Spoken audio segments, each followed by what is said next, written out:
Bismillahirrahmanirrahim. Qala mu'allif wa nafa'ana bihi bi ulumihi bi darin amin. Al-qal al-babul hadir wa salatun fi fadilati tarbiyatil aulad. Bab yang ke-31 di dalam keutamaan mendidik anak. Qala Anas radhiyallahu anhu qala Nabi sallallahu alaihi wasallam al-ghulamu ya'afu anhu ya masabi wa yusamma wa yumatu anhu al-adab wa idza balagha sitta sinin adaba wa idza balagha tis'a sinin adla firasyahu wa idza balagha 13 sanah daraba 'ala shalah wa idza balagha 16 sanah zawajahu abuhu thumma akhadha bi yadihi wa qala qad adabtuka wa 'allamtuka wa ankahtuka a'udzubillahi min fitnatuka fid dunya wa adzabika fil akhirah. Hadis yang diriwayatkan dari Sayyidina Anas bin Malik, sungguhnya Nabi Muhammad SAW bersabda, anak itu akan diakikahkan baginya di hari yang ke-7 dan diberikan nama wa yumatu anhul adza, dan dijauhkan daripada dia gangguan. Ini hal yang sudah sering kita lakukan, yaitu melakukan akikah. Akikah ini sangat penting agar supaya di dalam masalah hukum, misal kita belum memotong rambut anak kita tatkala kita meninggal dan kita belum memotong rambut si anak tadi, niscaya anak tadi tidak bisa memberikan kita syafaat. Dan sebaliknya kita menunda-nunda, ada duit, sudah ada duit tapi tidak hakikat anak. Misalnya anak itu meninggal, maka anak itu tidak bakal bisa memberikan syafaat kepada kita. Jadi bagi kita makanya disuruh, kalau kita sudah punya duit, potonglah rambut anak tadi di hari ke-7, misalkan bisa di hari ke-7, hari ke-14, misalkan bisa juga hari ke-21 dan selanjutnya. Dan juga jangan salah di dalam mengartikan akikah. Kadang-kadang wong ini memberatkan suatu hal yang sudah diringankan. Contoh, kalau misal kita belum bisa mampu dua, itu boleh kita sikok-sikok. Misalnya mampu sikok dulu nih, tahun ini mampu sikok, kita potong dulu sikok. Di tahun ada lagi duit lagi baru yang kedua. Jadi tidak langsung nak dua itu, sikok juga boleh. Dan selanjutnya masyarul hadirin, beda kalau kita sinin ada. Kalau si anak tadi sudah berumur 6 tahun, ajarkanlah adab kepada mereka. Dari kecil kita harus mengajarkan adab sama mereka. Yang mana kalau kita dari kecil mengajarkan adab sama anak, niscaya besarnya mudah kita untuk mempraktekkan si anak tadi mak mana sama orang tua, mak mana sama orang yang lebih tuanya, mak mana sama budak kecil. Ini kesalahan kita ialah terkadang mendidik anak tatkala sudah besar. Oi, itu yai kau sujuti sudah besar. Itu nama mamang kau sujuti sudah besar. Ngapa tidak dari kecil gitu ngajar ke si anak tadi? Siapapun ngomong suruh salam, terus ngomong nak itu yai kau salami, bukan yai tak disalaminya. Kita kadang itu yang salahnya. Itu mamang kau salami, bukan mamang berarti gak usah salami, salah. Ini terkadang ada ucapan-ucapan yang membuat si anak tadi bingung. Oh mamang baru disalami, yang lain gak usah salam. Orang tua aja ngajar macam itu. Mamang kau salami, itu bibi kau salami. Jangan salah di dalam mempraktikkan mengajarkan anak. Di dalam kitab Akhlaqul Ibanin ada suatu cerita yang mana si anak ini bertanya sama bapaknya. Tatkala beliau berjalan sama anaknya di kebun, si anak tadi nyingok sebatang pohon. Mengok sebatang pohon nih, mengok. Ditanya sama anaknya, wahai ayah, ngapa batang ini mengok wahai ayah? Dikatakan ayahnya, inilah kesalahan waktu itu si tukang kebun tidak meluruskannya. Tukang kebun tidak meluruskannya dari kecilnya. Jadi besarnya dia mengat macam inilah. Ditanya lagi sama si anak, "Pak, mana kalau kita luruskan sekarang wahai ayah?" Tahu ayahnya, "Wahai anakku, itu tidak mungkin pacak diluruskan. Karena kalau kau paksa luruskan batang tadi, niscaya batang tadi patah." Nah, ibarat cerita ini diibaratkan seperti akhlak si anak. Yang mana kalau dari kecil kita memang benar-benar mendidik adab mereka, niscaya sebesar manapun mereka akan beradab sama orang tua. Dan kebalikannya, kalau kita mengajari anak pada waktu besar, niscaya anak tadi itu bukannya nurut malah ngelawan. Ini kesalahan terkadang kita di dalam mendidik anak. Dan yang selanjutnya setelah mendidik anak pada umur 6 tahun, wa idza balagha tis'a sinin adalah firashu. Kalau sudah anak tadi umur 9 tahun, pisahkanlah ranjangnya. 9 tahun. 9 tahun itu sudah pisah ranjang, tidak lagi tidur sama wong tua. Kalau dari 10 tahun masih tidur sama wong tua, itu nama anaknya anak manjo. Ini ajaran Rasulullah. Kalau sudah 9 tahun si anak tadi harus dipisah kamar. Dan punya kamar dewek 9 tahun. Kenapa diajarkan untuk tidur sendiri? Agar si anak tadi sudah belajar mandiri, sudah bisa tidur dewek, sudah bisa apa-apa dewek. Ajarkan mandiri umur 9 tahun. Dan kalau mereka sudah umur 13 tahun, pukullah kalau mereka tidak sholat. Nah, ini 13 tahun nih. 13 tahun bagi anak-anak yang belum sholat umur 13 tahun, ninggalkan sholat umur 13 tahun, itu sebagai orang tua harus memukul. Memukul di sini di dalam arti kata pukulan mendidik, bukan pukulan sangarnya untuk pakai sesuatu yang keras, baca pingsan anak, baca bengkak badan si anak pukulan yang mendidik bagi seorang anak. Orang tua masing-masing. Ini yang kadang orang tua, bapak, contohnya nih, bapak sudah berupaya untuk si anak itu sholat, terkadang hati perempuan yang tidak bisa menerima kasih sayang seorang ibu kepada si anak. Ini kadang salah. Kasih sayang yang salah kepada seorang anak. Anak tadi capeknya dari sekolah, habis sekolah kumpul lagi sama kawan-kawannya. Nah, belajar malam.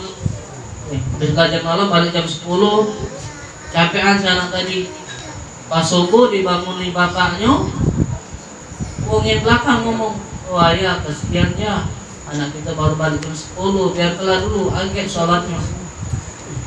Sampai setengah 6 tadi bangunin lagi. Wah ya, agak sampai si anak tadi baru jam 6 bangun baru. Kita marah-marah di belakang ngomong, "Oh biar aja, kesian dia tuh capek aja juga ada apa-apa sholat jam 6.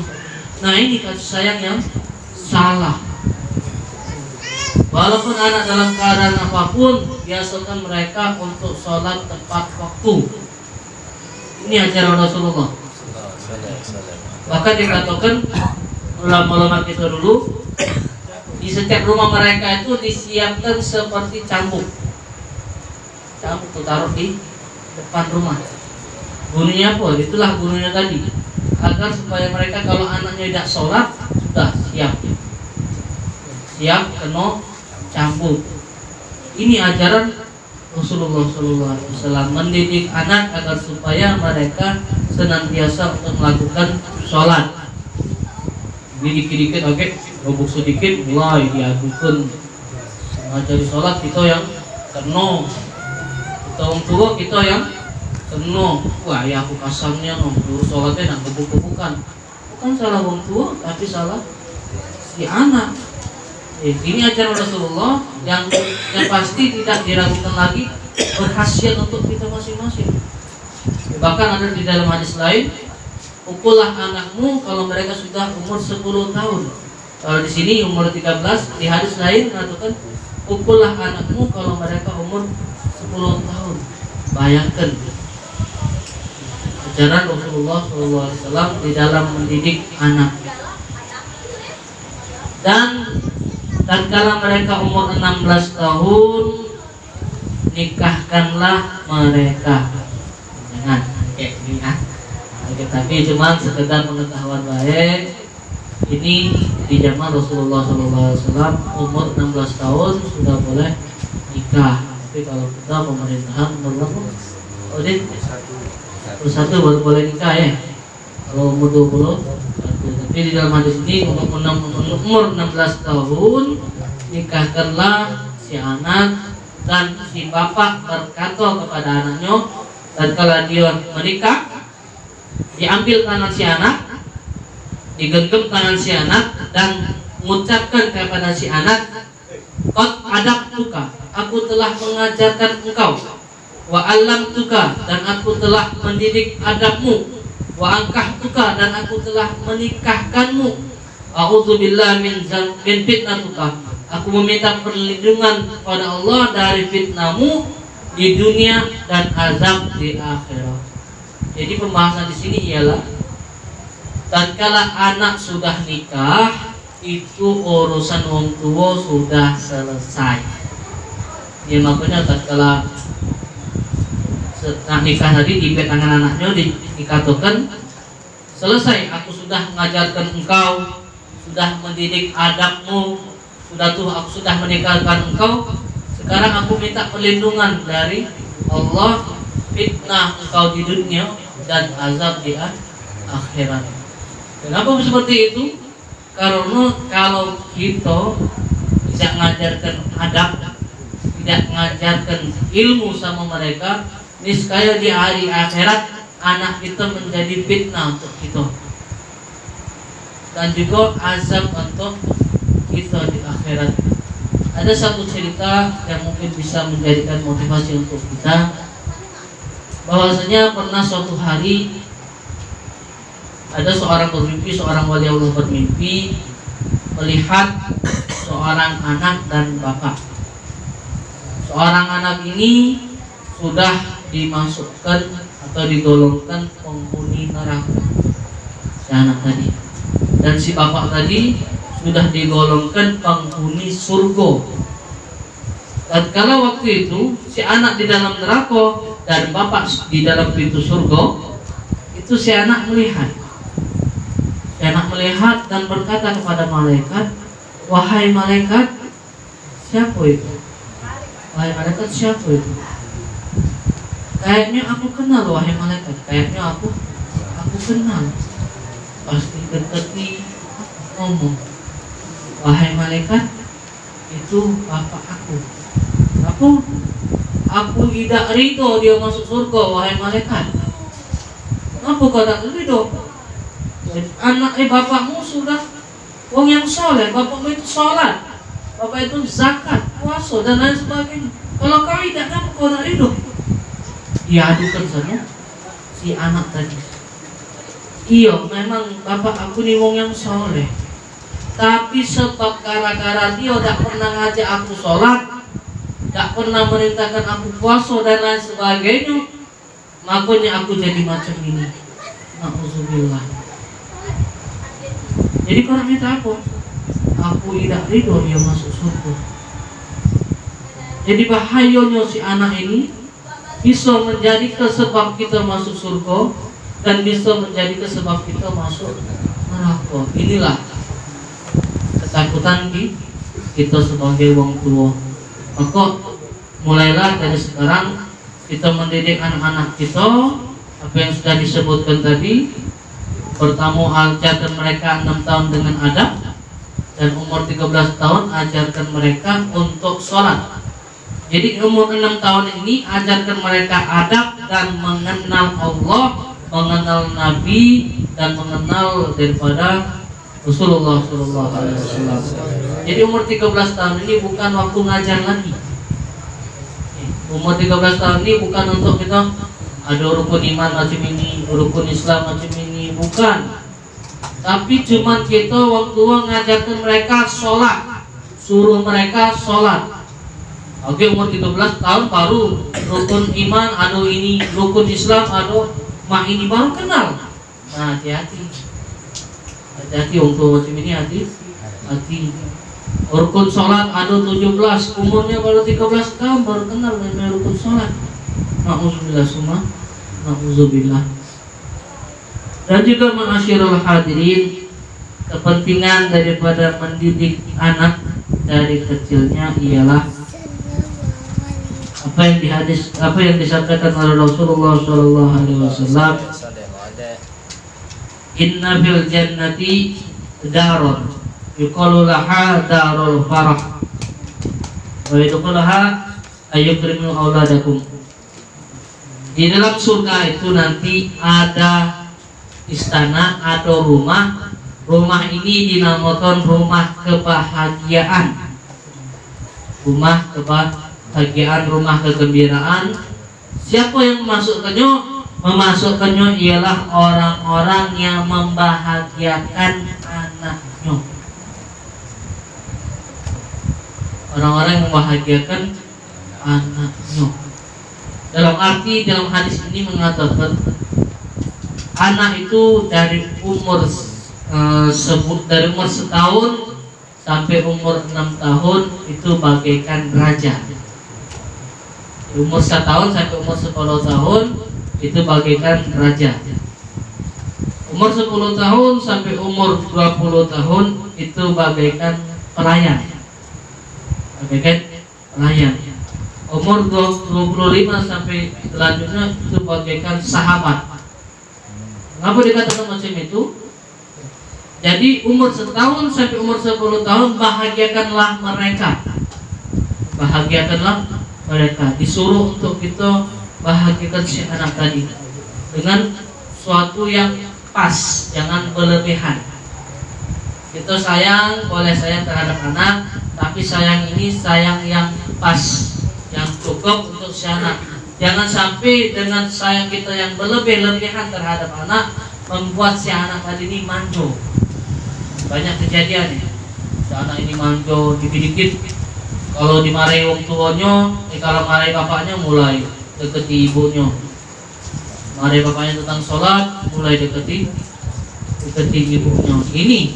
Jadi umur 1 tahun sampai umur 10 tahun ialah jadikan mereka seperti raja.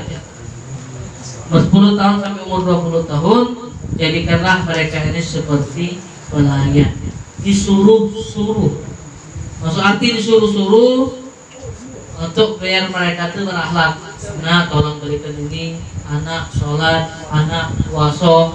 Ya, suruh perintah dengan perintah yang baik-baik. Bukan perintah pun, itu bukan. Tapi perintah ini ialah menjadikan mereka untuk supaya berakhlak sama kita, sama orang lain juga berakhlak. Kalau disuruh mamang nuruti, jangan tidak nuruti. Disuruh untuk nuruti wong-wong yang nuruti kita, dan disuruh juga untuk menuruti perkara-perkara yang berkenaan dengan Allah Subhanahu wa taala, perkara-perkara yang berkenaan dengan Rasulullah sallallahu alaihi wasallam. Dan setelah umur mereka 25 tahun sampai seterusnya, jadikanlah mereka sahabat. Setiap ada kesalahan, jangan kita ini sebagai orang tua, apalagi anak sudah nikah, belok campur. Ini bunuhnya kita jadikan anak kita itu sahabat, dirangkul, dinasihati. Kalau kita anak kita salah, dinasihati. Jangan kita belok campur urusan anak kita. Jadikan anak kita ini sahabat, berbagi rasa. Anak kita curhat sama kita nasihati. Jadikan mereka sahabat, bukan jadikan mereka sebagai seorang yang memang anak-anak kita ini anak aku, bukan. Oh, ini anak aku. Kalau anak aku salah, ya anak aku. Anak aku benar, ya anak aku. Kita macam itu. Kalau anak kita salah, kita nasihati. Itu gunanya jadikan anak kita ini sebagai sahabat. Masyarul hadirin rahmat Allah Subhanahu wa taala. Lanjutkan dalam hadis Rasulullah sallallahu alaihi wasallam. Faqala alaihi salatu wasallam li'anna yu'addibu rajul waliduhu khairul lahu ay sadaqa bisah. Seorang bapak atau ibu yang mengajarkan anak mereka Adam itu lebih baik daripada mereka bersedekah sebesar sok. Sok ini ini nah, sok setangan, sok bukan secanting, sok setangan. Nah ini bagi orang tua lebih baik mereka mendidik anak mereka daripada mereka bersedekah sesok. Maksudnya hadis ini ialah kalian lebih bagus bukannya daripada, melebihi daripada kalian bersedekah sosok, itu lebih bagus kalian mengajarkan adab terhadap anak kalian. Itu ibaratkan seperti itu. Balik-balik daripada masalah mentarbiyahkan atau mengajarkan anak ialah inti daripada segala itu, jangan sampai si anak tadi membuat orang tua ini menjadi susah di akhirat. Itu baik. Bagusnya anak kesenangan kita, jeleknya anak kesusahan kita. Adabnya anak kesenangan kita, tidak adanya adab atau jelek adab mereka itu kesusahan kita. Itu baik. Dan juga intinya jangan sampai sayang boleh sayang terhadap anak, jangan berlebihan. Tuh, dalam mendidik anak, sayang kita boleh sayang, tetapi kalau mereka melakukan kesalahan, ajarkanlah mereka itu salah. Kalau mereka melakukan kebenaran, ajarkanlah itu mereka itu benar. Itu baik. Dalam mendidik anak kita masing-masing, insya Allah sedikit ini bermanfaat kepada diri Bapak sendiri dan kepada bapak-bapak sekalian.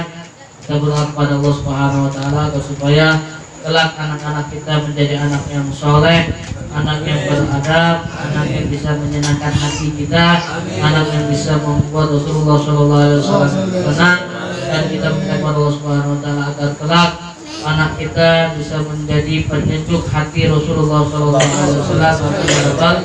Alamin. Wabillahi taufiq wal hidayah.